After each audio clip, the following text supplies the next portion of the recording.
Very pleasant good morning, everybody. Welcome to another edition of the Morning Briefing. Jeff DeForest, Mike Lubie Lubitz with you on NoFilter.net, Caffeine TV, and the various other platforms that continue to expand as the streaming world is exploding. Joe Manuel and company, just an unbelievable job here with the platform that he's providing us with NoFilter.net. Very happy about that. Even though I would have to agree, I think I'm getting some fan mail, Lubie. That what kind of cheesy background is this that you moved your shot to where I would guarantee you I am the only guy that's doing a podcast of any type, any kind of broadcast that has a picture of Ladislao Mijangos, the former Mexican heavyweight champion, in the background. I don't in the Mijangos household, they don't have a picture of Ladislao, nor do they remember his reign as the Mexican heavyweight champion, which I don't think Andy Ruiz was around at that time.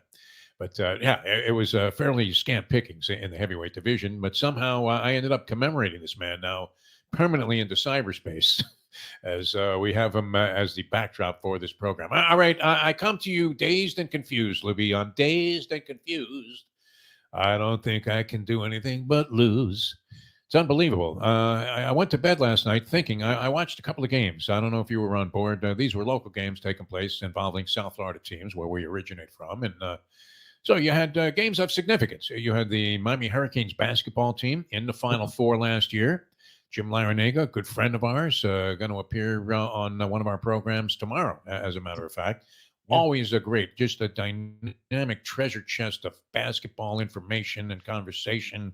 There's nobody. I brought up some obscure guy that I played some ball with recreationally when I was in high school. And it turned out Larinaga knew everything about this guy. And I think that endeared him to us, for the long period of time that we've been friends. And so he frequently agrees to come on our show. So with great interest, I'm watching the University of Miami and Kentucky. John Calipari, as we were talking about, he's probably the only guy that can make a pair of white slacks work. Yes. Expensive Italian-made white dress slacks. It's Calipari. Remember when Patino was wearing the white suit? I mean, did he look like, Danny DeVito trying to do a Travolta? It's funny. It just didn't work. I mean, it was noticeable and it stood out and everything, but he may as well have been Flavor Flav with a little clock around like a grandmother clock. He looked like a guy, either Colonel Sanders or he looked like the mob guy that is always with the big, there's always the big guy and then the short guy that talks. And then the big guy never talks. He looked like the short guy that never talks. Jimmy's going to want his money. That was Patino. Calipari can make it work, though. And Calipari, you were saying, Lubie, yesterday when we were talking about the potential for this game, that it was going to be a high-scoring affair, which it was. Unfortunately, it wasn't high enough for the University of Miami, who got smoked. Yeah, it took the Canes in the second half of this ball game. So I turned away from that. And there were a couple of other games on the pro level that were of terrific and very, tantamount to being important. You had the in-season tournament game between the Miami Heat and the Milwaukee Bucks. And the Heat, once again, without Jimmy Butler. Without Jimmy Butler, the Miami Heat are what? The Miami Heat? They can't win on culture alone, my friend. Culture alone won't do it. They're not the same team. No, and the Bucks, of course, came in here with Damian Lillard. Why would Heat fans resent Damian Lillard? He had nothing to do with this. His expressed desire was to play for Pat Riley, become a bona fide member, be infused with Heat culture, and finish out his career winning championship after championship while teaming up with his good buddy Jimmy Butler, who he probably would be a perfect complement for.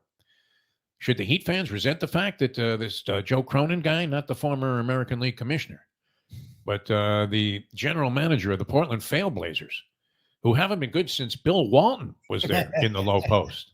Dr. Jack, speaking about odd dressers, was wearing those plaid pants. Did he have more than one pair, Dr. Jack Ramsey? I'm not sure. That was the last time they were relevant. Jeff Petrie was playing. He was beating Bob McAdoo in the Vitalis one-on-one. And yet, the Trailblazers GM decides, hey, let me get a bunch of old guys. I'll trade those guys for even older guys. And then we'll have a bunch of injured players on the roster and we can suck once again this year. That's literally what he did. This was the guy that decided he was going to send Damian Lillard to Milwaukee. So how could the Heat fans be in resentment? Now, he talked about how he would not go anywhere else, right? So I guess if you're a Heat fan, you could be mad that should love the guy. That he didn't keep to that. Like, I meant only shit teams. Like the Buck became available, and he suddenly just went to the Bucks. But look, Yeah. how can you be mad at him? He gets to play with Giannis. Like that's not his fault. Like, All right. There was Giannis. Yeah, of course. I mean, who wants to play with that guy? An unselfish guy who's going to average 30 and 10 for the season. That also happens to be a monster and will take all of the physical beatings that are necessary to provide me with an opportunity to float around on the outside like I was Pete Maravich and just start chucking the ball from any distance. You want to take another three? Oh, you missed that one, Dame? Here it is again. You got it. What is it? Connaughton is going to take these shots? No, come on. It's going to be, you might make a case, for other players on the Milwaukee Bucks, Middleton and company, notwithstanding. But essentially, Damian Lillard fell into just the softest spot that you ever could. Yeah. And anything short of a championship, but you can't resent him if you're a Heat fan. He was all about the Miami Heat. So that game had some compelling interest to it, and it turned out to be a very well-contested, close game. Milwaukee prevails. But the reason I'm dazed and confused, Lubie,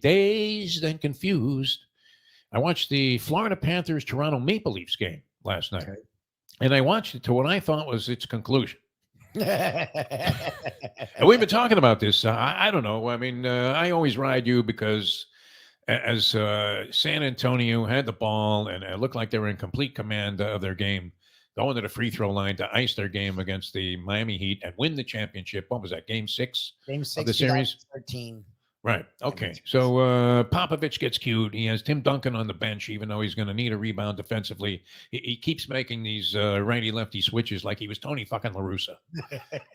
Offense for defense. And everybody, the announcers, they can't say anything bad about Popovich because he's supposed to be a genius. So even though he's an honorary son of a bitch, he does say some things sometimes that are a little bit thought-provoking and maybe even in a good way. But other than that, I don't know. I mean, because what? As a member of the press, do you find it a little bit obnoxious that he always treats reporters like shit? Yeah, I hate it. I think it's douchey. Yeah, it doesn't come off. I mean, look, so many of these other guys are so dignified. It doesn't even matter how annoying it is that they have to do this obligatory interview while the game is in progress, for God's sake, right? I hate that you need to do that, but you sign up for it. It's in a contract. Just answer 3, and it's never like, it's like 3 questions. Just answer the goddamn 3 questions. They're the most superfluous questions ever. Go back to your sideline. Like, anyway, yeah. So he gets cute there. You rightfully read the situation, thinking, "Hey, I got to get the fuck out of here, man. There's going to be a big crowd leaving at the same time. All disappointed. We just lost the championship. If you're a Miami Heat fan, this was taking place on the Heat's homewood. Lubie's at the game, and he leaves. And the next thing you know, Chris Bosh gets his only rebound of his career as a Miami Heat player." Shovels the ball out in the corner to Ray Allen, who, while somewhat contested, rises as if he was just on a rocket launch, height of his leap, whoosh, swishes a 3, and the Heat win the game and go on and win the championship. Just unbelievable. Yes. Right? So you left the arena. I was ready to leave before Flutie threw the touchdown pass to Gerard Phelan. I was on my way out of the Orange Bowl that day. It happens. Frank Reich with that comeback, Maryland against the University of Miami. They're down like 35-3 in the first half. I decide, hey, I got things to do. I can make better use of my time than to watch this game go to 70. And sure enough, Wright leads a comeback. Maryland beats the University of Miami. You left the building thinking this game was in the bag. Yep. But last night I'm watching the Panthers' conclusion against the Toronto Maple Leafs. It goes 1-1 into overtime. Overtime is the usual spectacular back and forth. I mean, just absolute psychotic 5 minutes of play. No goals are scored, so they go to the shootout. All right. Panthers have a chance. They put a guy named Rodriguez out there. He has a chance to ice the game, literally, no pun intended, to win the game if he just converts a goal here, because the Maple Leafs had been shut down on their previous attempt, and it was all even, and this was going to do it. Final shot of the game, Rodriguez, boom, right in the net, goes in. I'm watching the guys skate off the ice, Lubie. It's going to be officially in the books as 2-1 Florida over Toronto. Mm-hmm. The goalie is doing that thing, that waddle into the tunnel there. Wall, who was sensational for Toronto. Both goalies were great in this game. And he's pulling his jersey off. I mean, I'm seeing shoulder pads. And the Panthers are all celebrating. Man, we beat Toronto right here. They had a bloodbath of a playoff series last year. There was reason to think that there was a little bit of added incentive and emotion involved in this game. And plus, people from South Florida love beating the snot out of anybody from Canada because they come down here and they should all be arrested for disturbing the peace. Quiet here all summer long. Where's Schwitzen? Now we have this gorgeous weather, beautiful outside, man. You feel like you're living in San Diego 365 days a year. It's just absolutely fantastic. And what do we have? Bunch of rude French Canadians all over the place. Now, I know this is probably, overlapping things and beefs that probably don't really have any parallel because Toronto and Montreal are very different places, according to the people here. Yeah. Toronto seems to be more civilized, one of those cities that you would think, oh, yeah, well, that's a great city. I'd love to go visit that. Yeah. Yes. And according to my handicapping friend, who I met at the usual degenerate gatherings surrounding a horse racing handicapping tournament, Toronto Dave, he says that Montreal is nothing more than a French ghetto. Is that fair? I don't know. See, all I know is that there's not a lot of openly warm sentiment between South Floridians and people from Canada. So it was great seeing the Maple Leafs go down, seeing those fans leave the arena in desperate despair, just ready to, think that, hey, maybe ending it might be a better solution than leaving the game with a loss to this stinking team from Florida where they play in the sunshine. So the game's over. And the announcer, who's a friend of ours that does the home games for the Florida Panthers, and he does his signature call. Let's go home, baby. Yep, that's his thing. Yep. And then I'm watching ESPN later on. I turned the game off. I watched about 2-3 minutes of the aftermath. Turn the game off. Turn on something else. I think it might have been the conclusion of the Heat and the Bucks. And I see later on. I wake up like about 2 a.m. and I see on the crawl on ESPN, Toronto 2, Panthers 1. And you're thinking, how is that possible? ESPN, they're getting scores wrong? That never happens. One thing you're certain, it doesn't matter. They can have all the guys that you want babbling away about various things that are happening and maybe are supposed to happen and all these hypotheticals. They don't get scores wrong, do they? ESPN. No, it's a score. It is what it is. There's no debate to that.